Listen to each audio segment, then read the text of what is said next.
Hi there guys, and welcome back to Same Ship Different Day. I'm coming back to you as promised with a cruise news update. So I think the last time I came to you with one of these was over 2 months ago now, and lots has been happening within the cruise industry especially. I'm going to try and link it as much as I can back to that old video so that we can see the comparisons, what's changed, what stayed the same, and what predictions of mine did come into fruition. Before I begin, as always, my views and opinions do not reflect those of my employer, Princess Cruises, or the company corporation that I work for. Get that in, I know I'm home, not in uniform, but always worth a mention.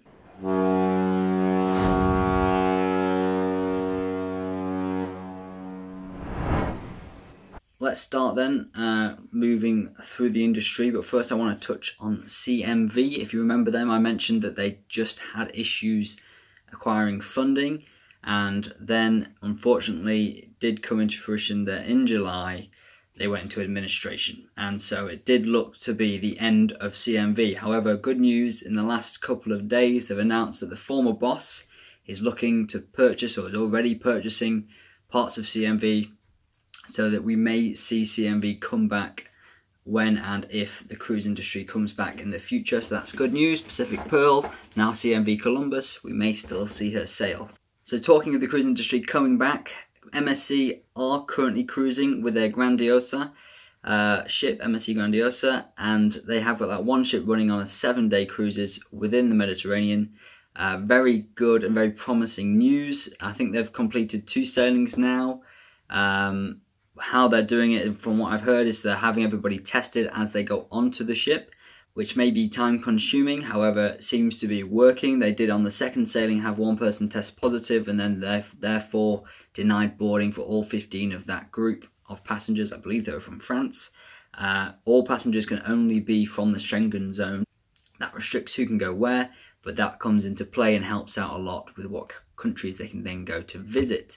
The other thing that MSC are doing and implementing, and I think we will see this a lot across all cruise companies realistically going forward, at least for the next couple of years, is that if you're not booked on a company shore excursion with that cruise company, then you will not be allowed to go ashore, and if you deviate from that, then you will be denied boarding back. As you saw, if you saw on the news, that MSC had some passengers that did deviate from that shore excursion and were therefore denied boarding when trying to come back on board the ship, which cut their cruise short. So it's good to see that these rules are being enforced, and therefore the cruises are so far being very successful. The other ship for MSC, they've pushed that back. It was the MSC Magnifica.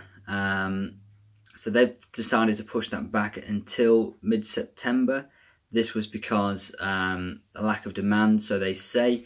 Also, it seems like the number of cases of COVID-19 was starting to increase in the Greece area, and as that was, I believe, going to be a concentration and one of the ports that they were going to visit, or many ports within Greece that they were going to visit, they decided not to bother with that, especially if Schengen zone citizens were going to start not being allowed to go to Greece on holiday. So that's very important, and therefore they've decided to keep the one ship going, and they're using a sustainable, successful process. So well done MSC on getting back cruising again. So within Carnival Corporation then, in that reference, we'll be looking probably next at Costa and AIDA. I think Costa have already announced that they're going to be following similar rules to MSC, and both companies I know are pushing to get their cruises underway very soon as we head into the month of September. I think they're hoping to get something organised by the end of the month. We will see. I've not seen a confirmed date yet. So let's take a look at Royal Caribbean. They seem to be having several rumours going around at the moment of ships that they're going to scrap. They are denying it, but as we saw previously with other ships we discussed that weren't yet confirmed in scrappage, have now been scrapped since then. So I think so far the rumour are the Empress of the Seas. There's a lot of suspicion on her. She slowly heads over to Turkey, where most cruise ships are being scrapped at the moment. And Grandeur and Majesty of the Seas as well. Now Grandeur of the Seas I do have a connection with. That was my first ever cruise ship, so it would be sad to see that go to the scrapyard, but as we've seen with many ships at the moment, that is happening, and unfortunately that's just action that the companies are having to take in order to reduce costs. Talking of scrapping then, last time I came to one of these videos, Carnival Corporation had just announced that they were intending to retire early, sail or scrap 6 ships within the corporation. I think that number is now up to 15. We've seen, I think, 4 Holland America ships have now been announced that they're being retired early. Within Princess, though, we've not had any announcements yet or any ships confirmed so far.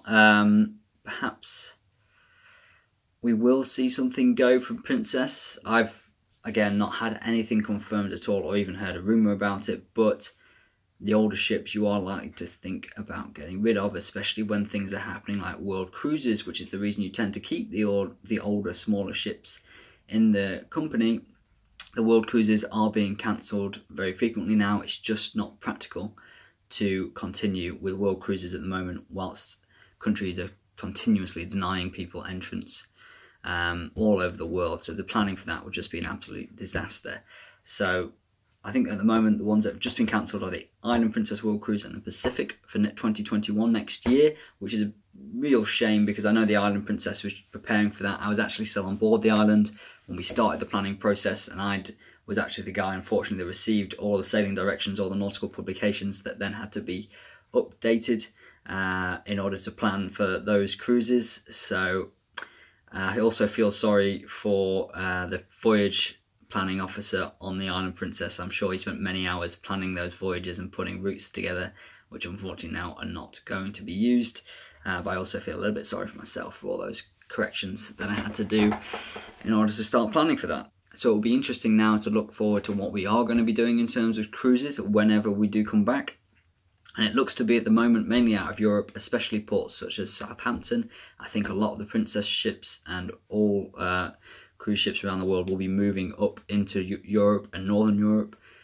I believe Southampton is going to become a base for a lot of our ships as well, which will be interesting to see, and that will also make it easier for crew change for any British officers or crew that they're taking on board as well. I know Cunard have now denied their sailings until the middle of March next year, I believe, and beyond. So that's very interesting. They're going well into the future, whereas Princess at the moment, for example, we're looking at the 15th of December as the earliest possible cruise back, 12th of December in Australia, but at the moment Australia continues to be pushed back slowly, and with the situation in Melbourne at the moment, I can't see that improving anytime soon, and chances are they'll soon be in line with all other countries around the world and any other sailing that's going on.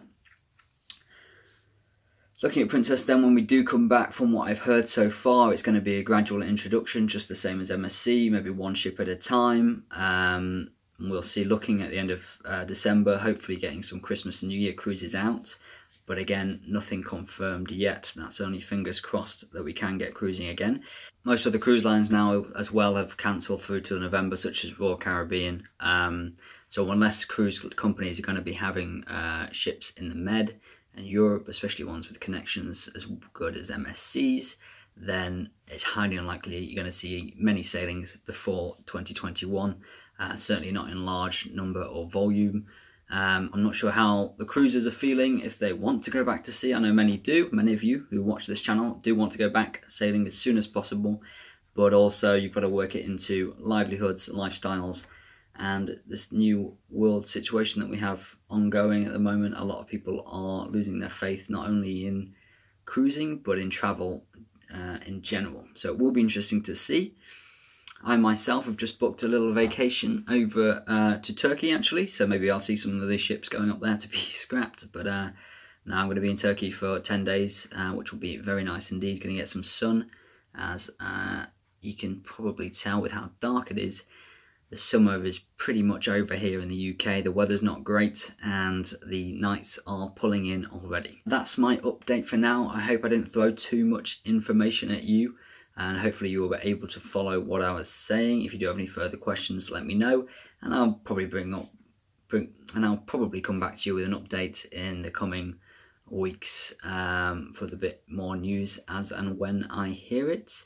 In terms of the channel elsewhere, I am going to be coming into you with a live stream. Whether this one will have Timothy or not, I haven't yet decided because of the amount of time it's going to be allocated to it. I'm doing a bit of a collaboration with the Mr. Danny Black, so we will see what happens with that. That's going to be coming out very soon. 8th of September I'm going to be coming live to you guys and then we're going to be moving over to Danny's channel, a bit like we did with my first ever live stream. So that should be a lot of fun. Otherwise, I'm still working on stuff, and I will bring you videos as and when I can. Thanks for watching. As always, if you haven't already, please do like and subscribe to the channel. If you want to leave a comment below, I appreciate it, especially any questions for that live stream that's coming up, or any questions about what I've just discussed. I do read them all and try to reply to most of them. Thanks a lot, guys. Take care of yourselves, stay safe, and I'll see you on the next one. Thanks for sticking with me right through to the end there, guys. I do appreciate it. Now enjoy this beautiful sunset in Curacao. If you did enjoy the video, please hit that like button, comment, and let me know. And if you haven't already, do subscribe. If you hit that little notification bell, then you'll get a notification every time I upload something. Thanks once again for joining me on this one, and I'll see you next time.